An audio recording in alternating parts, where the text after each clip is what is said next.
26 November 2008 ची रात्र 9:30 वाजता ते 29 नोव्हेंबर 2008 सकाळी 8:30 दरम्यानचे 60 तास मुंबईकर कधीच विसरू शकणार नाहीत। दहशतवाद्यांनी मुंबईच्या रस्त्यावरती अक्षरशः नंगानाच केला होता। या दहशतवादी हल्ल्यात 160 पेक्षा जास्त लोक मारले गेले तर अनेक जण जखमी सुद्धा झाले। आज या हल्ल्याचा गुन्हेगार तहव्वूर राणा भारतात आल्यानंतर या हल्ल्याच्या आठवणी ताज्या झाल्यात। पाहुयात कसा आणि कुठे कुठे झाला होता हल्ला। मुंबईत आल्यानंतर हे दहशतवादी दोन गटात विभागले होते। यापैकी दोन दहशतवादी लिओपोल्ड कॅफेमध्ये पोहोचले। लिओपोल्ड कॅफेमध्ये बरीच वर्दळ असते। या ठिकाणी पोहोचल्यानंतर या दहशतवाद्यांनी अंधाधुंद गोळीबार केला। या कॅफेमध्ये बरेच फॉरेनर्स देखील येतात आणि विदेशी पर्यटकांना जास्तीत जास्त लक्ष्य करणं हे देखील या हल्ल्यामागचा एक हेतू होता। आणि 26 नोव्हेंबरच्या रात्री या ठिकाणी बसलेल्या नागरिकांना काही कळण्याच्या आतच या अतिरेक्यांनी अंधाधुंद गोळीबार केला आणि या ठिकाणावरून पळून गेले। त्या दिवशी या ठिकाणच्या हल्ल्यामध्ये 10 नागरिकांचा मृत्यू झाला होता।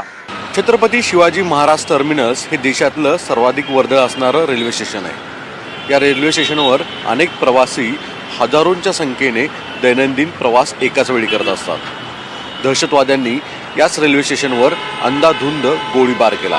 अजमल कसाब, इस्माईल खान यांनी या गोळीबारमध्ये फार मोठ्या प्रमाणामध्ये नुकसान केलं। सगळ्यात महत्त्वाची गोष्ट म्हणजे जवळपास 58 लोकांचा दुर्दैवी मृत्यू या घटनेमध्ये झाला। चर्चगेट परिसरात समुद्रासमोर असलेल्या ट्रायडेंट हॉटेलमध्ये उच्चभ्रू लोकांची ये-जा असते। सायंकाळी रात्रीच्या वेळेला या ठिकाणी अनेक बिझनेस मीटिंग, डिनर मीटिंग होत असतात। 26 नोव्हेंबरच्या रात्री मोठा दारुगोळा घेऊन दहशतवादी या हॉटेलमध्ये घुसले। त्यावेळी या हॉटेलमध्ये 300 ते 400 लोक उपस्थित होती। यापैकी अनेकांना या दहशतवाद्यांनी ओलीस ठेवलं। मात्र नॅशनल सिक्युरिटी गार्डच्या जवानांनी या ठिकाणी 2 दहशतवाद्यांना ठार केलं। 26/11चा दहशतवादी हल्ला म्हटल्यावर डोळ्यासमोर येते तो जळत असलेला ताजचा डोम। गेटवे ऑफ इंडिया समोर ताज हॉटेलची अशी परिस्थिती होणार हे कधी कोणी विचार केला नसेल। 100 वर्षापेक्षा जास्त जुना असलेला ताज हॉटेल देशी आणि विदेशी पर्यटकांचा आवडता हॉटेल आहे।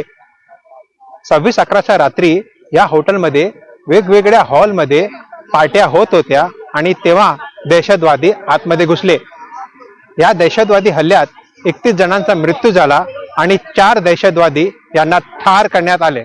छत्रपती शिवाजी महाराज टर्मिनसच्या जवळ शासनाचे कामा हे हॉस्पिटल आहे। या हॉस्पिटलमध्ये 26 नोव्हेंबर 2008ला दहशतवाद्यांनी नंगा नाच आणि गोळीबारच केला। वास्तविकतेत दहशतवाद्यांनी एक पोलिसांचीच गाडी चोरली आणि या हॉस्पिटलमध्ये प्रवेश करण्याचा प्रयत्न केला गेला।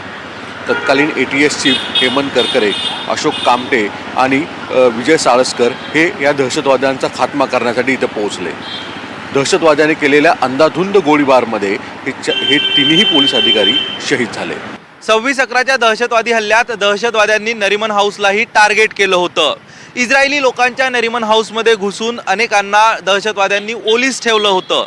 मोठ्या संख्येनं इस्रायली ज्यू पर्यटकांचा मुक्काम याच नरिमन हाऊस अर्थात छाबड हाऊसमध्ये असतो।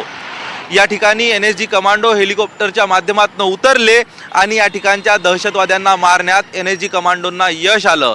मात्र त्यापूर्वीच दहशतवाद्यांनी ओलीस ठेवलेल्यांना ठार केलं होतं। या ठिकाणी झालेल्या हल्ल्यात 7 लोकांचा मृत्यू झाला तर 2 दहशतवाद्यांना ठार करण्यात आलं होतं। मृत्यू झालेल्यांमध्ये नरिमन हाऊसची देखरेख करणाऱ्या गॅवरिल आणि त्याची पत्नी रिवका हिचा देखील मृत्यू झाला।